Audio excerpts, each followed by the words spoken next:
School and college की सबसे अनोखी बात यह है कि वहाँ सब आपसे पढ़ने की उम्मीद करते हैं, लेकिन कोई ये नहीं बताता कि कैसे इफेक्टिवली पढ़ना है। बस मान लिया जाता है कि ये आप खुद ही फिगर आउट कर लोगे। नो वंडर इतने सारे स्टूडेंट्स पढ़ाई के मामले में इतना स्ट्रगल करते हैं। वो मेहनत करते हैं, रिवीजन करते हैं, बट एग्जाम आते आते सब भूल जाते हैं। ऐसा इसलिए होता है क्योंकि most of the popular learning techniques जो स्टूडेंट्स एग्जाम टाइम में यूज करते हैं वो एक्चुअली सबसे कम इफेक्टिव होते हैं।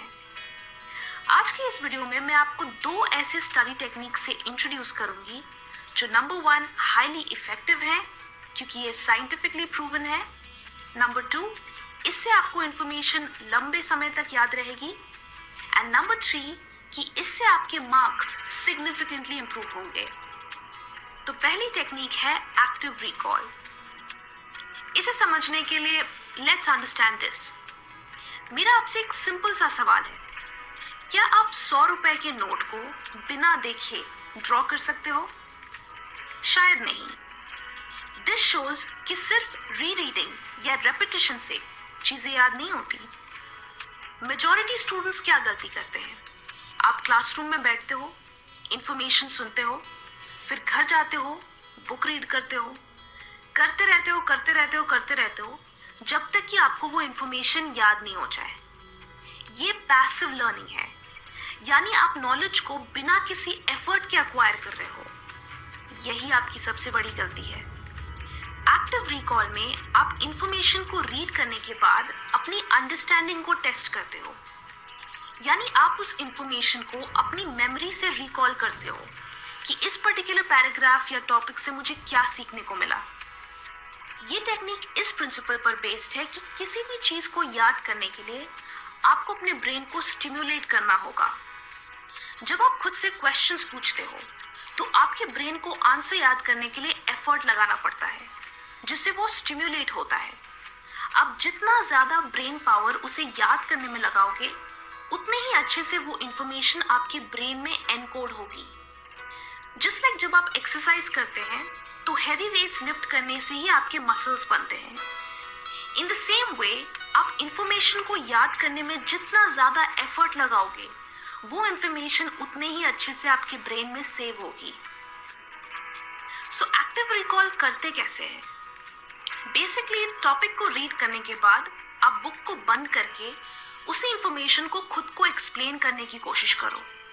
देन बुक से कंफर्म करो कि आपकी अंडरस्टैंडिंग सही है या नहीं, एंड अगर आपने कुछ मिस आउट किया तो दोबारा इस प्रोसेस को रिपीट करो ना। अगर इंफॉर्मेशन बहुत कॉम्प्लिकेटेड हो तो आप बुक की हेल्प के बगैर अपनी मेमोरी से फ्लो चार्ट्स या माइंड मैप्स बनाने की कोशिश करो, जिससे कि आप उस इंफॉर्मेशन को एक पिक्चर फॉर्मेट में याद रख सको।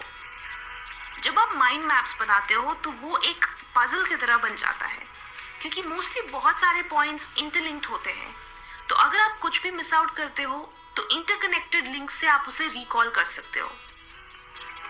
एक और चीज जो एक्टिव रिकॉल का बेस्ट ऑप्शन है वो है previous year question papers and mock test papers. You will be surprised कि इससे आपकी मेमोरी की कितनी अच्छी एक्सरसाइज होती है।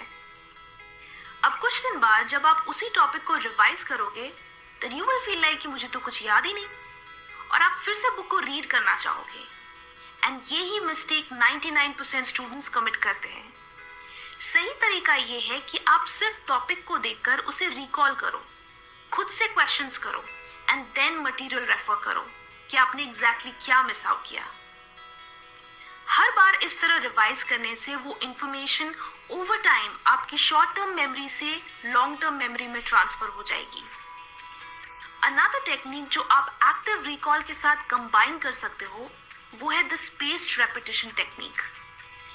मेजॉरिटी स्टूडेंट्स ये प्रॉब्लम फेस करते हैं कि जब भी वो किसी चैप्टर या बुक को कुछ हफ्तों बाद रिवाइज करते हैं तो उन्हें मोस्ट ऑफ द डेटा याद नहीं होता, और फिर लगता है कि पहले से याद करने का क्या फायदा जब एग्जाम तो कुछ याद ही नहीं रहता। डू यू नो ऐसा क्यों होता है? It's because of the forgetting curve. अब आप सोचोगे कि ये क्या है? वेल, ये वो थ्योरी है जो कहती है कि विद टाइम हमारा ब्रेन किसी भी इंफॉर्मेशन को हाई रेट से भूलता है। यानी ओवर टाइम मेमोरी फेड होती जाती है। इस थ्योरी के मुताबिक जब भी आप किसी टॉपिक को याद करते हो तो उसके 1 घंटे बाद आपको सिर्फ 44% चीजें याद रहती है, उसके 1 दिन बाद 33%, 2 दिन बाद 28% और ऐसे ही धीरे धीरे करके 31 डेज के बाद आपको सिर्फ 21% इंफॉर्मेशन ही याद रहती है। सो सोल्यूशन क्या है?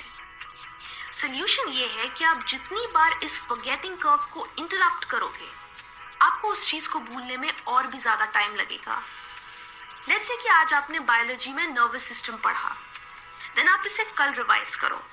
रिवाइज मतलब एक्टिव रिकॉल करो, नॉट रीरीड। फिर 3 दिन बाद फिर रिवाइज करो, फिर 2 हफ्ते बाद, फिर 1 महीने बाद। इस प्रोसेस में आपको अपने रिविजन्स के बीच का गैप धीरे धीरे बढ़ाना है, इसीलिए इसे स्पेस्ड रेपिटेशन कहते हैं। आइडिया ये है कि आप जितनी बार उसे एक्टिवली रिकॉल करोगे और उसे जितना स्पेस्ड आउट रखोगे आप उसे उतने ज्यादा दिनों के लिए याद रखोगे। स्पेस्ड रेपिटेशन का पर्पस ये है कि आप गैप के वजह से उस इंफॉर्मेशन को भूल जाएं, जिसे उस डेटा को रिकॉल करने के लिए आपको ज्यादा से ज्यादा ब्रेन पावर यूज करनी पड़े। एंड सो इस एक्सरसाइज से वो इंफॉर्मेशन आपके दिमाग में अच्छे से कंसोलिडेट होती है। अगर आप competitive exams like UPSC, medical या सीए एक्सेट्रा के लिए तैयारी कर रहे हैं, देन ये टेक्निक्स आपको अपने स्टडी मटेरियल को लॉन्ग टर्म के लिए याद रखने में हेल्प करेगी। कमेंट करके बताएं कि आप इनमें से किस स्टडी टेक्निक को सबसे ज़्यादा यूज़ करते हो। वीडियो अच्छी लगी तो लाइक करें एंड बहुत अच्छी लगी तो शेयर भी करें। Thank you and stay focused.